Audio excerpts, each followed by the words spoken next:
Précisément. La culture, comme vous le savez bien, c'est ce qui définit un pays. Et notre pays est tellement grand, je dirais environ 86 millions d'habitants. Bonsoir Eric, justement je parlais de toi. Donc voilà.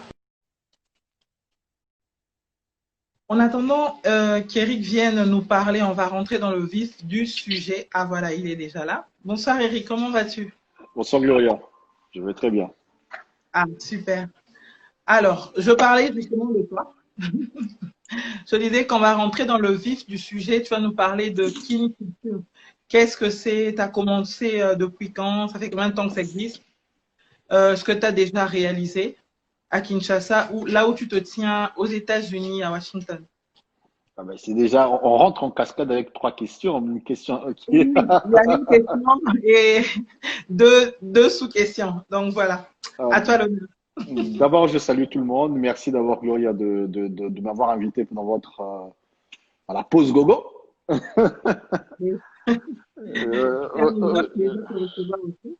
oui, la question de quelle culture, vous êtes en Mhm. train de dire la définition. Oui, déjà, Kin Culture, c'est quoi exactement ce que tu as déjà réalisé, que ce soit à Kinshasa ou aux États-Unis où tu es? Ok, d'abord, on va commencer par la toute première question. Kin Mhm, Culture est une plateforme. C'est mhm, une plateforme qui est totalement advertising, totalement communication événementielle mhm, et web marketing. Bon, bien sûr, ça a commencé depuis très longtemps. Ça va faire près de plus de 6 ans, d'ailleurs, mhm. que j'existe, que nous existons, parce que je suis celui qui a créé Kim Culture, je suis le fondateur. Mais je collabore avec plusieurs partenaires. Pour ce qui est maintenant des réalisations, c'est assez lent. Il y en a Ah tellement. oui. Il y en a tellement parce que, bon, je prends d'abord la réalisation d'Eric Yaoné parce qu'avant d'être Kim Culture, je travaille avec plusieurs entités, hein. Si je vais très loin, je vais trop loin, j'ai commencé à 19 ans en tant que superviseur d'un grand à l'hôtel Memling, l'un de mes premiers jobs vraiment culturels où j'ai eu à être rémunéré. C'était chez le maître Moïse Mongolo en tant que superviseur à 19 ans d'une grande exposition d'art qui avait réuni plusieurs ministres, même, je crois, que le président. À l'époque, c'était l'époque de Musée, qui était là parce que c'est lui qui avait fait les timbres de Musée. Il était entre les premiers les plus grands, maître Pili Pili, maître Moïse Mongolo, et bien sûr, maître Liolo, notre feu, notre Milo. Il est mort aussi, notre maître Moïse Mongolo, qui, bien sûr, ce sont des vieux à De moi, l'Académie de Beaux-Arts. de l'Académie de Beaux-Arts, mais pas Mhm, seulement ça. J'étais avec Rudy Pillen aussi, qui est un grand artiste belge, qui travaille aussi un peu avec, qui a travaillé avec la reine Astrid de mhm. Belgique, qui a été un de mes mentors. Mais bien sûr, Claudie Kahn aussi. Il faut dire qu'en fait, Pink Culture a commencé par une initiation un peu avec tous ces grands. J'étais près d'eux, je les ai écoutés, certaines fois j'ai collaboré avec eux. Et en réalisation, j'ai commencé petit à petit à réaliser des petites activités, à regrouper des plateformes. L'une de mes premières plateformes grandes qui avait quand même fait quelque chose, c'était avec Missy Bangala, qui est maintenant, qui fait actuellement des ateliers de lecture. Mais nous avions un groupe avec Missy, Bangala Aziz, Smoke, qui l'appelle Dakari Dabo. À Kinshasa, nous avons créé une plateforme qui s'appelait Eric Supreme Spectacle, qui me venait d'une plateforme de Monsieur Stanilo, qui s'appelait Supreme Music, qui était pour créer un label de promotion d'artistes congolais. Il y avait à l'époque une grande effervescence de la musique hip-hop au Mhm. Congo, avec le Hall de la Gombe qui fonctionnait bien avec à l'époque Jean-Michel Champeau et Stéphanie Suffren. Et il y avait les Paniques du Vendredi. Il y avait plusieurs artistes, plusieurs jeunes comme nous, qui étant des rêveurs, c'est vrai, mais qui avons des ambitions démesurées.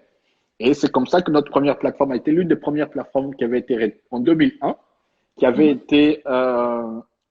été accueilli une émission qui s'appelle Plein Sud de Monsieur Abomey Mevegue, qui est toujours sur TV5, je crois aussi, qui a présenté une émission qui s'appelle aussi Acoustique, je crois, Mhm. et qui a une émission qui, comme Claudicia, qui fait la promotion de la culture africaine.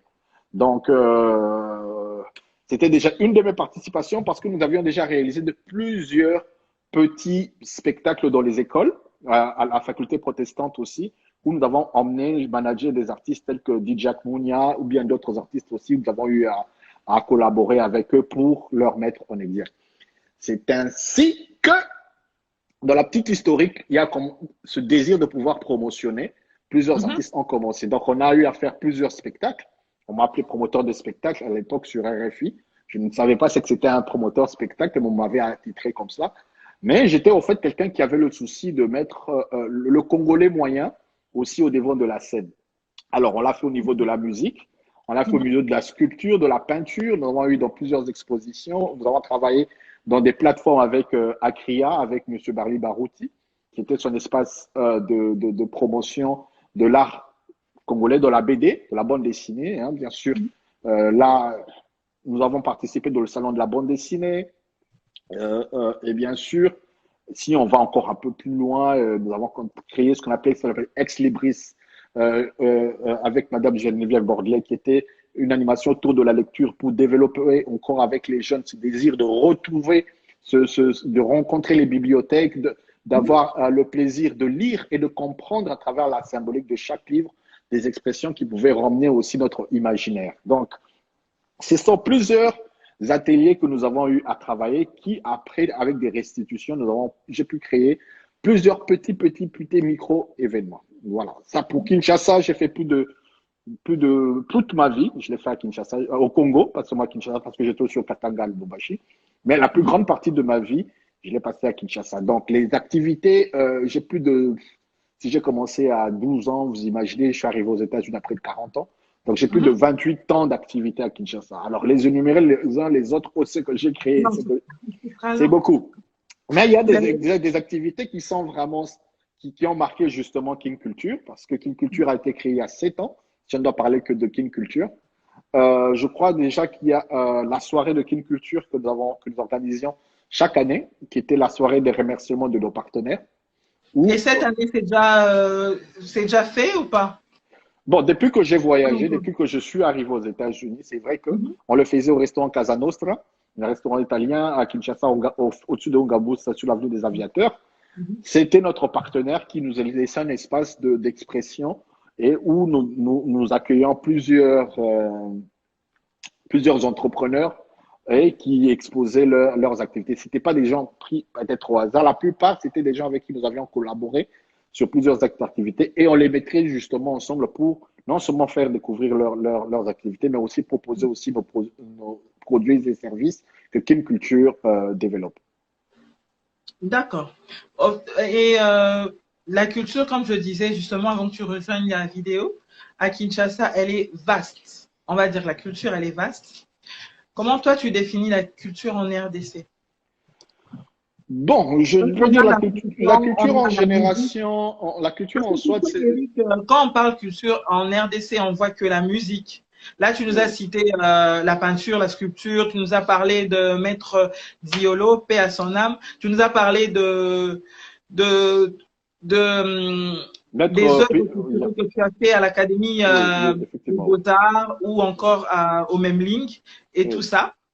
Par contre, toi, comment tu définis brièvement, on va dire, la culture en RD Congo? Bon, déjà, la culture, c'est une façon d'exprimer nos us et nos coutumes, parce que nous avons déjà Mhm. plusieurs ethnies. Hein. Au Congo, nous avons nord, sud, est, ouest, au centre, Avec plusieurs, 86 millions d'habitants, sans voilà, oublier. Mhm. plusieurs langues, plusieurs physionomies aussi, parce que par rapport Mhm. à notre morphologie aussi, elles se distinguent les uns des autres. Et puis, on parle aussi, en plus de ça, des métissages, parce qu'il y a aussi métissage de plusieurs peuples qui Exactement. ramènent aussi des cultures métissées, hybrides, on peut même dire. Mais alors, pour définir maintenant, c'est pour ça que je parle plutôt de kin culture, parce que j'aime bien Kinshasa, la culture à Kinshasa, parce qu'en Congo en général, la culture, ce serait la définition justement de l'expression de chaque ethnie, parce que chaque ethnie a ses chants, a sa gastronomie, a son mode de mariage, de naissance ou de deuil. Et c'est chaque coutume le fait d'une certaine façon. Et c'est toute cette beauté que nous voyons à travers plusieurs autres pays, comment est-ce qu'ils les mettent en exergue. Alors, pour le Congo, la République démocratique du Congo, je pense que la culture elle n'est pas encore assez expressive. Elle n'est pas encore assez médiatisée, bien qu'on le fait. Hein. Aujourd'hui, nous avons un musée. Aujourd'hui, nous avons, bien sûr, nous avons des sites. Parce que quand je parle de la culture aussi, je parle aussi de Donc, selon toi, l'environnement. qu'est-ce qui bloque alors pour que ce soit, pour que ça prenne son envol, on va dire? Qu'est-ce qui bloque? On m'a eu à poser Pour que cette la question une culture fois. attire les touristes aussi. Je Mhm. pense que d'abord, les acteurs, ceux qui tiennent, les décideurs au niveau du budget de l'État, parce que je crois que la culture française, quand on parle de la culture française ou bien la culture américaine, il y a un budget qui est alloué. Parce que par rapport à ce que l'on développe dans le budget Mhm. annuel de l'État, il y a un budget pour la défense, il y a un budget pour le social, il y a aussi un budget Exactement. pour la Le culture. tourisme aussi. Aujourd'hui, on sait qu'en France, parmi les trois budgets de l'État qui sont votés, la culture fait partie d'un des plus grands budgets pour lesquels ils injectent énormément d'argent. Ça veut dire que par rapport à leur diplomatie, quand je parle de la Halle de la Gombe, par exemple, qui est le centre culturel français, ça a été construit par la France. Et ils Oui, développent au fait des budgets, parce que je sais que la plupart de la culture au Congo, la plupart des artistes culturels ont plus eu à évoluer dans les espaces culturels non congolais, c'est-à-dire ce centre mhm. Wallonie-Bruxelles ou bien le centre culturel français. Cela Oui. est un très grand manque de responsabilité auprès de nos décideurs. Parce que nous avons la salle du zoo, nous avons l'espace Motonomoto à Bongissa, nous avons l'espace Béjar, nous avons On a plusieurs, beaucoup d'espace. on a beaucoup d'espaces, mais qui ne Mhm. sont pas autant exploités. Exploité. Mhm. Voilà. Je pense que chaque commune devrait, en principe, développer une politique culturelle assez expressive. C'est-à-dire que les talents, on les détecte dans les espaces que le Congo. C'est chaque Congolais qui naît avec un peu de talent. Alors, Oui. si il y a une politique réelle du ministère de la Culture, l'Office national de tourisme, ou bien la SOCODA, la SONECA, qui sont des instances culturelles qui ont leur mandat de pouvoir bien plaider auprès du gouvernement un budget, je crois Mhm. que ce serait déjà un premier point. Le deuxième point, c'est quoi? Les entrepreneurs culturels que nous sommes, les promoteurs culturels que vous faites aussi, c'est de la promotion culturelle d'une façon ou d'une autre. Vous êtes aussi un peu de mécénat médiatique. Qu'est-ce que je Mhm. peux dire? Il y a beaucoup d'idées, il y a beaucoup de sociétés privées qui, qui, euh, qui sont des ambassadeurs culturels à l'extérieur et à l'intérieur du pays. Alors, je crois que ces personnes, ils sont dans le privé, ils ont acquis aussi une certaine expérience. Nous avons, je peux citer, hein, c'est aussi pour féliciter quand même le travail de nos grands frères comme Alayav, qui a, avec Pigment, nous avons notre grand frère Réal et de CMCT, je parle des agences de COP. Je reviendrai Docteur pourquoi dans la, Mousseau. oui, notre Mhm. grand frère Réal ou bien plusieurs autres, j'étais chez Immédiat DS Design. Nous avons aussi Mhm. entrepris aussi plusieurs démarches de créer des activités culturelles. Aujourd'hui, Superstar Vodacom, par exemple, est une activité qui a pu vendre le pays à travers le monde. Je crois que personne ne peut négliger Inosbi et tous les autres qui ont été des produits 100% d'une politique, oui, c'est une politique privée. Ce n'était pas l'État qui Mhm. avait créé Superstar Vodacom. Non, Ce sont des exactement. privés. Mhm. Ce sont des privés. En tant qu'opérateurs culturels privés, ils ont pu quand même, avec leur propre intelligence, leur propre sponsoring, faire un Mhm. travail que l'État peut être à mesure de le faire. Parce que je crois que si l'État prend en charge aussi écoute C'est une initiative. ces Mhm. initiatives. Aujourd'hui, on peut nous mettre ensemble. Par exemple, mon frère Teddy Lelo, qui a créé le FOREC, le Forum des entrepreneurs congolais au niveau de médias, où j'ai eu à participer au moins 2 fois. Et ce sont des idées comme ça il y a des gens qui ont la qualité de pouvoir emmener une masse de personnes et à l'extérieur et à l'intérieur, mais pour lesquelles on n'a pas de place au niveau du Parlement, où on n'a pas des représentants. Bien sûr, il y a Jean Goubal qui est là, je crois que non, il y en a quand même, Jean Goubal est là. Et puis il y a Ados Dombassi qui aussi essaie de temps en temps aussi, en tant qu'artiste lui-même, eux-mêmes artistes, de pouvoir plaider au niveau du gouvernement pour qu'on ait une voix. Mais nous ne sommes pas encore euh, euh, cette, euh, cet élan au niveau Je pense des que c'est instances. dommage parce que justement, c'est la culture d'un pays qui attire les touristes. Il devrait, enfin, c'est fusionnel. Oui, mais c'est ce qui est aberrant parce qu'aujourd'hui, quand on parle Mhm. de l'hymne national, c'est quelqu'un qui a dû écrire. Quand on parle de notre drapeau, les emblèmes, notre monnaie, ce sont des artistes. La plupart, on ne connaît même pas qui a dessiné le drapeau, qui était le premier personne. Donc, en fait, il n'y a pas une meilleure politique de sensibilisation, de campagne et de pousser à ce que le gouvernement s'initie vraiment à son réel travail de pouvoir donner une image positive de leur culture. Aujourd'hui, si nous sommes tous aux États-Unis ou bien en France ou en Belgique, au Japon ou quoi que ce soit, c'est parce que ces pays-là, ils ont mis leur politique de communication marketing de leur pays d'une certaine façon à telle enseigne que on n'a qu'une destination. Ceux qui sont en train de vendre, ils vendent leur pays et ils gagnent énormément. Parce que à chaque vol, parce que là je parle dans le tourisme, c'est aussi dans la culture, quand une culture est bien vendue, elle attire justement les touristes. Les touristes, ils sont les premiers payeurs d'une culture parce qu'ils sont curieux de savoir comment ça se passe en Inde, comment ça se passe le Taj Mahal. On te fait vendre tout ce qu'il y a en Inde et puis on te vend qu'est-ce qu'il y a au Japon. Il y a la Grande Muraille de Chine. Vous avez tellement entendu dans votre tête qu'une fois que vous arrivez à l'aéroport, vous avez une seule idée en tête. On a tout dans la tête, oui. Voilà. Parce qu'on nous a voilà. vendu un rêve, justement. Exactement. I have a dream. Il faut avoir un rêve. Et ce rêve-là, justement, c'est ce que nous tous, en tant que jeunes, parce qu'on est plus jeunes, hein, quand je dis qu'on a 20 ans que je suis dedans, après on va dire les prochains 20 ans, on est en train de passer, mais qu'est-ce qu'on laisse? Qui sont ces dirigeants? Et quel est le budget? Et s'il n'y a pas de budget, comment est-ce qu'on peut créer un budget? Aujourd'hui, Superstar Vodacom a fait des millions de dollars. Aujourd'hui, on a des activités culturelles qui peuvent ramener énormément plus de PIB que l'or, le diamant, le cuivre et tous les restes. Exactement. Mais seulement les gens n'ont pas assez d'humilité. Moi, je pense que c'est un problème d'humilité. Parce que ces gens, quand on leur donne un poste de ministère, ils croient qu'ils sont au-dessus des gens, alors qu'ils sont le ministère.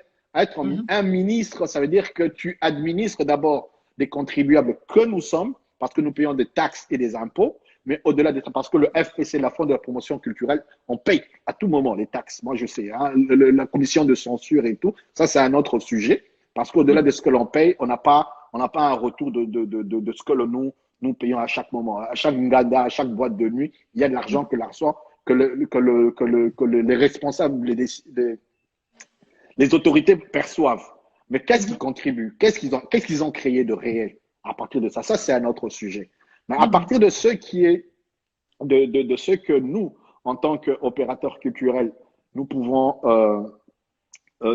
apporter, je crois que la réponse est claire. C'est vraiment, on apporte d'abord des initiatives, on apporte des concepts, hein, comme on me le dit, comme Divo aussi, je crois que mon frère Deo Kassongo, qui aujourd'hui emmène Showbuzz, aujourd'hui il est en train de créer plusieurs petits… Oui, il y a beaucoup de choses qui se créent aussi, c'est pas mal par rapport à avant, il y a beaucoup d'initiatives. Je loue ces initiatives d'ailleurs. Oui, ce sont des privés, mais qui le font en singularité, c'est bien.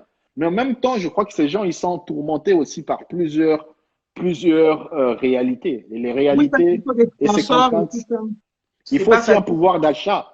Oui. Il faut aussi un pouvoir d'achat de ces populations parce que aujourd'hui, si on est aux États-Unis des concerts qui coûtent $100, $50, $30, $40, c'est à la portée du budget.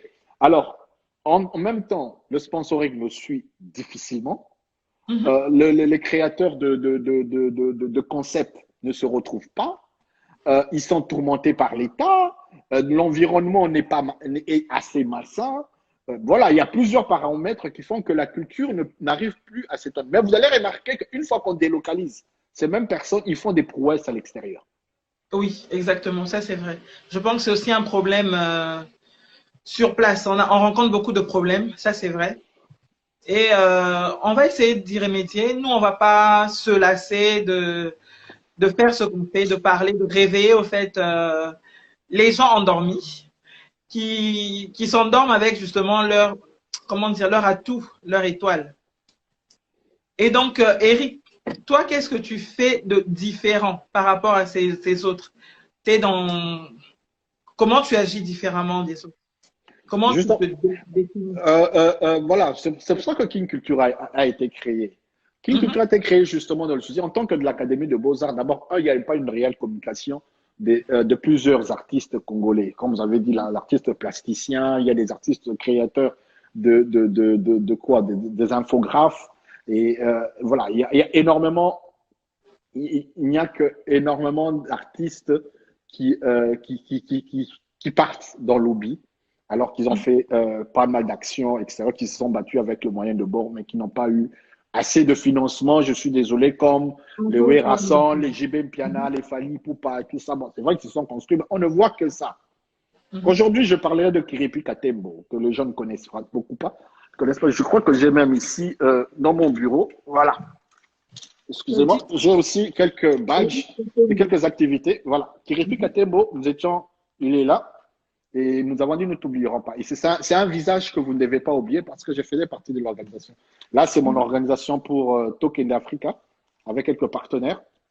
Et j'ai pas mal d'autres badges en tant que participant ou organisateur. Là, c'était pour le deuil d'un de très grands. Je peux vous le remontrer parce qu'il ne faut pas qu'on l'oublie.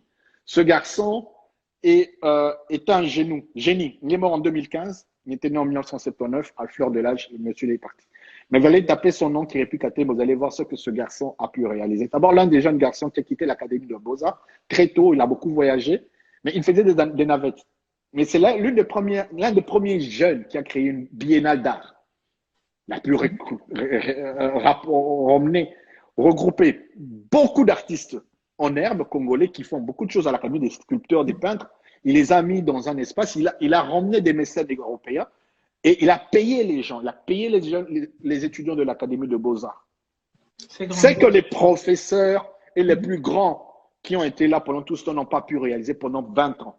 Ils sont dans des petites expos, dans les petites galeries, mais lui, il a pu créer le biennale. Il en a fait 2.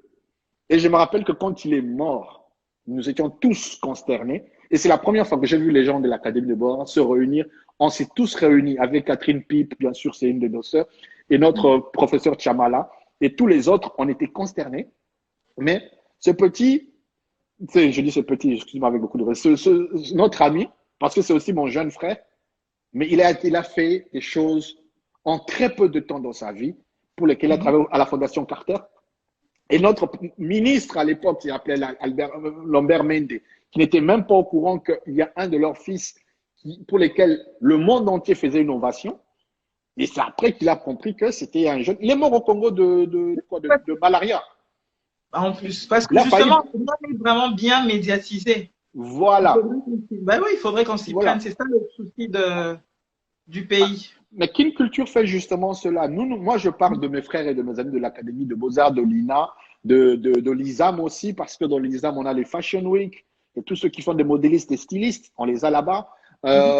Ceux qui ont des instituts de beauté, j'ai oublié que ça s'appelle, ils vont créer de make-up. Vous êtes une belle femme africaine, ils savent mieux vous mettre en exergue.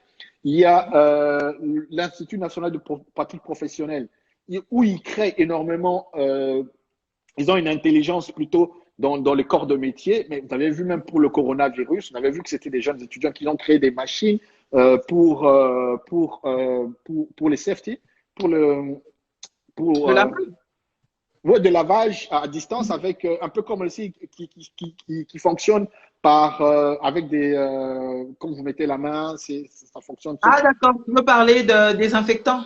Des désinfectants, mais ils ont vraiment créé des machines, oui, pas des sanitizers, mais des machines qui sont adaptées qu'on peut mettre dans des villes. C'est vraiment robotisé et tout ça. Ce sont des jeunes Congolais, ce sont des jeunes entrepreneurs, mais je crois que c'est aussi de la créativité pour laquelle on doit se baser.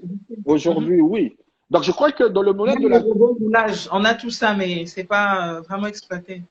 Voilà. Donc, si je peux dire en gros, Kinshasa, j'ai pas voulu prendre Kisangani, Lubumbashi ou quoi, mais Kinshasa, c'est l'épicentre de beaucoup d'intelligence réunies. Et c'était une moyenne d'âge entre 15 ans et 30 ans. Et 40 ans peut-être, parce que je me fais rentrer dedans aussi.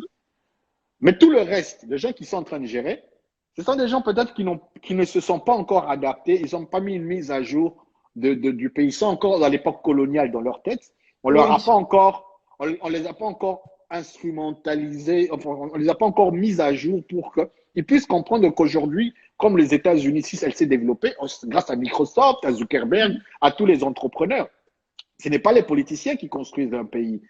Ce sont les entrepreneurs comme vous, comme moi, parce qu'on peut amener une valeur ajoutée au pays et vraiment, justement, ramener non seulement casser le chômage, parce que quand on organise, on paye les gens. Deuxièmement, même au niveau de la sécurité, il y a beaucoup d'aspects pour lesquels ils veulent pas composer avec la jeunesse. Et là, ça va faire fracture. C'est Hein, dommage, que la jeunesse est plein ça d'initiatives. commence à faire fracture parce qu'il y a une génération qui est en train de partir. Les générations des années coloniales sont en train de disparaître. Mhm. Et il y a une seconde génération, mais il n'y a pas eu un relais réel. Il n'y a pas eu une entente, une écoute réelle. Il y a eu des Mhm. vieux qui sont restés dans leur piédestal. Ils n'ont pas voulu rentrer pour écouter aussi ce que les jeunes font. Or, ce que les gens font Se ici aux États-Unis, moderniser. ce Mhm. n'est que les jeunes au niveau de l'armée. C'est la jeunesse. Regardez les généraux, ils sont tous vieux. La plupart maintenant en train de changer. Regardez au niveau des PDG des entreprises. La plupart, ce sont Mhm. des vieux. À la fonction publique, au ministère, les ministres même. Ils ne Regardez tous les veulent pas ministres qui passent. laisser leur Au fonction. Sénat. Donc, ça veut dire qu'à un certain moment, il faut renouveler la Mhm. classe. Oui, La toujours renouveler, faire une mise à comment jour, c'est est-ce que ça se important. fait? Même au niveau de la culture, Mhm. il faut vraiment développer une nouvelle thématique. Le monde évolue, le monde s'adapte avec les jeunes parce que nous, on va passer. Et ça, c'est sûr. L'Africain ne pense pas qu'il va mourir, mais on va passer. On dit, un Africain ne plantera jamais un palmier parce qu'un palmier prend 5 ans pour commencer à donner ses premiers fruits. Donc, il n'est pas Mhm. patient. Il veut que quand il a planté, il a mangé. Alors que la vie, il faut s'investir dans la jeunesse pour que plus tard, Évidemment. on puisse Mhm. récolter les fruits. Et aujourd'hui, je C'est le pense qu'au monde de niveau de la demain. culture, Mhm. qu'une culture avant, les gens n'avaient pas d'impact. Mais aujourd'hui, il y a plusieurs jeunes qui sont ressortis. Bon, j'aime Mhm. bien parler de Rancia parce que qui fait le stand-up, c'est un des produits de Kin Culture. On a commencé avec eux. Il y a Le plusieurs artistes. professionnel du rire. Oui, mais nous, moi, j'ai commencé avec, quand on parle des réalisations de Kin Culture. Parmi l'une des réalisations, j'étais le tout premier qui a lancé le stand-up à Kinshasa avant Toseka et tout. C'est moi. 3 ans avant Toseka, nous avons créé ce qu'on appelle le Comedy Club de Kinshasa. Koseka, j'ai eu à discuter avec le manager de Jamel Debbouze et il nous a donné de raison. Aujourd'hui encore, je collabore légèrement avec Mehdi Johnson, qui est un artiste stand-upper qui est au niveau de Paris. Mais nous avons commencé avec Mehdi en France et moi à Kinshasa. Et on a rigolé dernièrement de tous les déboires qu'on avait chaque week-end parce qu'on pétait un câble, parce que les réalités, tout ça. À l'époque, personne ne pouvait payer 5 dollars pour venir rire. Hein. Mhm. Nous, on avait l'espace Fidéline Moussadi où on faisait 2 soirées par mois de Mhm. stand-up et c'était pas évident. On a fait. Et aujourd'hui, en plus, il faut dire justement par rapport à la crise sanitaire là, qui n'arrange rien. Comment ça se passe alors de ton côté? Ah oui, voilà, parce que le temps est en train d'aller vite. Il y a, Oui. par rapport à la crise sanitaire, je crois que, et aux événements, je crois qu'aujourd'hui, ce que vous êtes en train de faire, c'est le networking, c'est le live. Kin Culture a aussi s'est adapté avec le temps, avec la technologie, pour Mhm. développer aussi d'autres services. Parce que parmi nos services, nous avons le web marketing. Nous créons des slides publicitaires parce que nous savons que le timing sur le web est assez court. Les gens sont très vraiment des études par rapport euh, à la publicité, la gestion. J'ai oublié le terme. En fait, c'est quoi? Comment est-ce que vous êtes des customers, les clients en fait. Hein? La réaction des clients au courant de la journée. En fait, on a remarqué que les gens sont plus focus sur les tablettes, sur leur téléphone que sur ce qu'ils Oui. regardent aux environs. Donc, les Mhm. panneaux publicitaires, la pub à la télé aussi gardera toujours ses bases parce Oui, le coup qu'autour de d'un la film, télé, YouTube va toujours vous couper un peu. Mais on a compris que l'abondance. le web marketing est Mhm. actuellement une des plus grandes raisons de pouvoir, le plus grand moyen de pouvoir capter le maximum de personnes. Mhm. Alors, Kin Culture, vous avez remarqué, nous avons plusieurs slides, plusieurs activités que nous proposons de télétravail, comme maintenant des Zooms aussi, des Zooms de Sur formation Facebook. sur Facebook. Facebook, sur WhatsApp, sur Instagram, des Zooms de formation. Nous avons créé, par exemple, le slide de la femme où on a travaillé tout dernièrement ici aux États-Unis avec une trentaine de femmes qui continuent jusqu'à présent aussi. Je crois que beaucoup de femmes se sont ralliées avec, où il y a beaucoup de femmes qui ont eu une formation à distance en très court de temps pour Mhm. pouvoir maximiser leur visibilité, leur image marketing. Parce que c'est ça, il faut apprendre à se vendre online, il faut apprendre à développer encore plus de créativité parce que c'est tellement fou. Il faut être toujours in the place to be, comme on dit. Il faut être toujours là. Oui, c'est important. Et une semaine, on ne voit pas la pause gogo. et on t'oublie. On oublie facilement et on passe à autre chose. C'est ça la nouvelle thématique, c'est ça les jeunes d'aujourd'hui. Les choses n'aiment plus les choses qui traînent. Les gens sont exigeants, sont toujours exigeants, extrêmement exigeants, parce que la concurrence est rude, elle vient de partout maintenant. On ne travaille pas qu'au Congo. Aujourd'hui, quand vous travaillez quelque chose, c'est le Japon qui fait en direct la même chose. C'est les États-Unis, c'est l'Australie, c'est la France, c'est le Botswana. Donc, il faut que vous sachiez vous débarquer et les gens deviennent dingues dans le social media. Mais c'est pour ça qu'on est toujours là pour être toujours opérationnel. Ah oui, il faut toujours être à la Et page. c'est ça la réponse justement pour les événements. Il y a des événements qui se créent online, mais ça ne remplacera jamais un événement physique.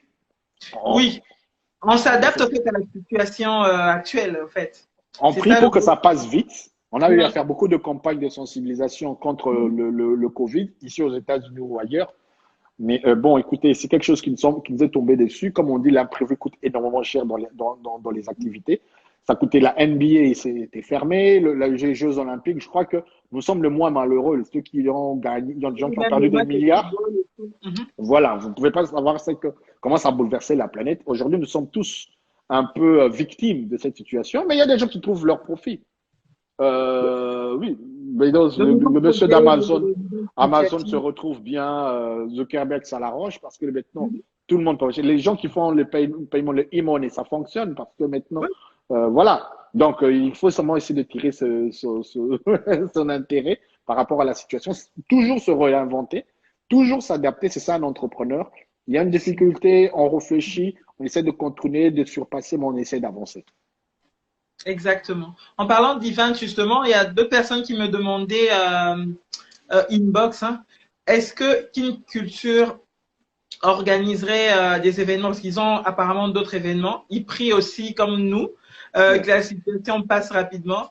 Et ils se demandaient si pour leur événement, tu pourrais, je sais pas, faire quelque chose, ouvrir ou tu le fais, Comment faire? ou organiser l'organisation des événements. Ils Oui. demandent si tu le fais aussi. Oui, oui, oui, oui. Ici déjà, aux États-Unis, en fait, moi, je travaille plus j'aime travailler avec les plateformes qu'avec des personnes individuelles. Ici, je suis d'abord, ce que je peux vous informer, je suis outreach, je suis mobilisateur de communauté et porte-parole d'un une très grande organisme qui s'appelle Africa Women Council. Nous travaillons avec le gouvernement américain, avec les membres du Sénat, avec les counties moi, je suis au Maryland, au Montgomery County, à Washington, D.C. Nous travaillons avec l'administration américaine pour plusieurs activités de fundraising, de collecte de fonds ou bien de GoFundMe aussi, comme on le fait bien aussi pour tout. Mais nous avons aussi des activités extra où nous travaillons avec la communauté africaine ici. Entre autres, nous avons travaillé avec le festival Ubuntu, qui est un festival qui regroupe la plupart des pays d'Afrique australe, ou bien le Panafest, où chaque année nous avons le festival panafricain qui regroupe tout le pays d'Africains, où pendant la période de Black Story Month, la période où on parle de Kunta Kinte, de tout ce qu'il y a du débarquement des Noirs en tant qu'esclaves. Et cette période, c'est une période africaine. Et le Maryland, le Maryland où on est, c'est l'État américain où il y a vraiment une grande il y a une grande, il y a une grande, il y a une grande communauté, non seulement ça, mais il y a un grand appui au niveau de notre gouverneur pour aider la communauté africaine à pouvoir se développer et s'exprimer. Et ça pousse que souvent, Kin Culture continue toujours à créer des événements, à participer. Nous avons des événements entre Bissau, CCWM, nous en avons énormément. Et je recommande les gens de regarder la page Facebook de Kin Culture parce que ça bouge. Nous travaillons avec les Nigériens, Agrobiz, avec plusieurs remises de prix, avec les Miss RDC parce que je travaille avec Madame Sifalov qui fait les Miss RDC. Ici, nous avons Miss United States. Nous avons rencontré plusieurs événements avec les Kenyans, avec The Man Impact Change, où je suis actuellement ambassadeur web de cet événement. Je suis le seul Congolais d'ailleurs. Donc, en 2 ans, je ne peux pas mentir. En 2 ans, Kin Culture collabore avec énormément d'entités et il est très ouvert pour participer pour les gens. Ils peuvent venir, ça fait partie de nos services. Il faut aussi apprendre à payer, à motiver aussi le travail. Parce qu'on a une équipe, on doit acheter du matériel, on doit acheter des logistiques, on doit payer des taxes aussi. Donc voilà, il y a aussi cette façon aussi où les gens, quand ils viennent vers nous, ils ne doivent pas seulement venir à Maboko Pamba. Parlant de culture, ça en fait partie. Hein. Oui, oui, oui, oui, oui, oui, Où les effectivement. Congolais n'ont pas payé. Et je vous le dis, ça c'est une vérité parce que, Mhm. bon, pas totalement tous, il y en a beaucoup qui sont aussi pas mal, mais c'est vraiment à compter au bout des doigts. Parce que depuis que je suis ici aux États-Unis, ce qui fait que Kin Culture avance plus rapidement parce que à Kinshasa, on me prenait pour un distrait. À Babylone, on est Baranangote. Mais aujourd'hui, ici, je crois qu'en 2 ans, je vous dis qu'on me prend par-ci, on me prend par-là. Bien sûr qu'on ne me paye pas énormément, mais ça, ces gens, ça les gêne. On ne peut pas te prendre pendant 1 heure de temps et te laisser partir. D'abord, ils ont peur que tu portes plainte. Mhm. Donc, du coup, c'est spontané, c'est direct. Et c'est une culture, justement, une Exactement. culture de C'est important de reconnaître le se travail des autres Mhm. et de pouvoir rémunérer au juste titre. Parce que c'est pas qu'au Congo, on ne paye pas. Mais on ne paye pas bien. Il faut se dire la vérité. Il faut bien thé. Hein, que ce soit même les privés, quand ils font des activités, on exploite beaucoup les. Moi, les pas sujet, monsieur. Bon, quand c'est 1 million de dollars, vous avez 50 dollars. Un petit peu fâché. Il y a beaucoup de gens qui avaient des bons employés, mais bazok au foot à bango bien té, bazok au salaire. Et ce n'est pas seulement le président ou quoi que ce soit. Les dictateurs, il y en a partout. Moi, j'ai rencontré ça dans le milieu de travail aussi. Ça aussi, c'est d'autres aspects. Ça étouffe aussi les jeunes entrepreneurs d'aller de l'avant. Parce que quand vous le. L'avancement, oui, oui, exactement. Voilà. Si Voilà. seulement on changeait de culture, là, ça serait, franchement, ça serait bien. Mais Voilà. malheureusement, si on crée, voilà, ça devient une habitude, une mauvaise habitude, et finalement, c'est pas bien de reconnaître, de ne pas reconnaître le travail de quelqu'un. Franchement, Oui. Non, d'ailleurs, on c'est doit ça que je changer. dis. On a le système Mhm. petit. Il n'y a plus de petits. Ça, Aujourd'hui, donc, Michael Jackson a été star. Il n'avait même pas 10 ans. Il valait 2 millions. Macaulay Culkin, on l'avait donné dans Maman, j'ai raté. Il avait été millionnaire. Donc, moi, ce que j'appelle parce que c'est l'argent qui paye. Au petit, parce que si aujourd'hui, Kin Culture vaut 4 milliards de dollars, tous ces vieux là-bas, ah, voilà, ça vient Nabiso. Viens parce que tu as l'argent. Donc, c'est l'argent qui commence à déterminer l'âge. Non.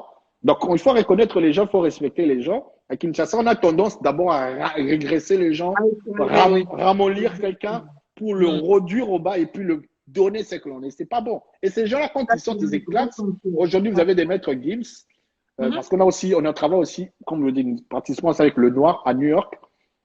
On a fait les concerts de Dadju et de Maître Games, et d'ailleurs, ils proposent encore d'autres. Parce qu'on on est en synergie avec African Vibe, avec Jezin, Olondo, qui fait aussi la mode ici, congolais, enfin New York entre New York. Enfin, il y a des choses qui se passent. Mais on se traite pas petit, on se respecte. Mhm. Le côté congolais aussi, c'est ça, on veut minimiser les gens. Quand on ne comprend pas ce que l'autre fait, dit ici, baraté. Mais quand ça marche et que ça commence à marcher de l'autre côté, on voit que Maître Là, Gims il va- il commence à Mhm. s'investir au Maroc. Oh Mhm. non, c'est un Congolais, il n'aime pas les Congolais. Mais quand il vous demande d'acheter ses disques, quand il vous demande Voilà. de liker, moi par exemple, moi, pour mes YouTube, maintenant c'est des Camerounais et tout ça, Gabonais qui likez seulement YouTube. Il faut supplier aux Congolais. Quand tu fais des Tranquille. événements, même pour te mettre un cœur, il faut Mhm. supplier. Moi, du coup, ça me fatigue. Je trouve ça, les gens sont lourds pour rien. Mhm. Et puis, ils ont rien, ils sont gonflés pour rien. Ils sont plus en train d'insulter, calomnier. À un moment, c'est Critiquer, saoulant. pourtant, C'est on doit saoulant, s'unir c'est pour avancer. saoulant. Mais quand tu réussis, Mhm. ce sont des gens qui commencent à t'appeler président, pire vieux et tout ça. Mais quand tu avais vraiment réellement besoin d'eux, bon, voilà, on va rester congolais. Mais à un certain moment, on commence à classifier, on commence à vouloir dire, bon, on change un peu de cap aussi, à mode au comité esprit. Mhm. Et oui, c'est important, Eric. Espérons que cette habitude, franchement, changera. En tout cas, je te remercie, Eric. On a beaucoup appris de la culture en RDC et de Kin Culture, justement, grâce à toi. Alors, pour en finir, j'aimerais que tu nous pioches une de tes citations favorites. Bon, comme je dis comme Je maintenant, sais que tu en as c'est, tellement. Je sais que tu en as oui, tellement. oui, je pense que la pause Google est une petite initiative. C'est une Mhm. petite initiative, mais je crois qu'elle peut devenir grande. Moi, je dis, les petites histoires font les grandes. Hein. On Mhm. dit, vaut mieux un tien que deux tu auras. Donc, moi, je crois que dans la vie, en tant qu'entrepreneur, il ne faut pas rêver. Ce qui se Mhm. présente devant toi, comme on dit, il faut cocoli. Donc, quand tu as une petite opportunité, c'est peut-être la plus grande. Donc, les petites histoires, moi, j'aime bien les détails. Je suis friand des détails. Et je crois que tu le sais depuis quelque temps qu'on est en train d'essayer de travailler. Et j'aime les personnes qui sont méticuleux parce que on fait tous la même chose. On fait tous les poses gogo. On fait tous les voitures. Il y a toujours les voitures. Les voitures sont tous pareilles. Mais ceux qui ont suivi les détails, on va dire que la Rolls-Royce a ses détails. La Porsche a ses détails. La Ferrari, mais tous sont des voitures. Mais ce qui fait que la particularité de l'un se distingue de l'autre, c'est parce qu'il y a des gens qui se sont focalisés sur un détail. Alors, quand quelqu'un est focus sur un détail, c'est quelqu'un qui voit grand. Les gens qui voient grand, ce sont les gens qui prennent le temps de suivre les petites choses. Alors, les petites choses font les grandes, ça, c'est l'un de mes dictons préférés. Ok, donc on va s'arrêter là. Belle citation, les petites choses font les Les grandes. petites histoires, même les petites choses font les grandes. C'est un peu comme petit à petit, l'oiseau, petit à petit, l'oiseau fait son Ok, nid, c'est à les peu près petites ça. histoires font les grandes. Tu es dans le bon? Exactement. Ok, Exactement. super. Ok, je te remercie Eric en tout cas. Je vous remercie Bon aussi. courage pour le reste. Merci à tous qui nous avaient suivis. Merci à vous aussi pour nous avoir Un suivis ce plaisir. soir. On vous dit au revoir.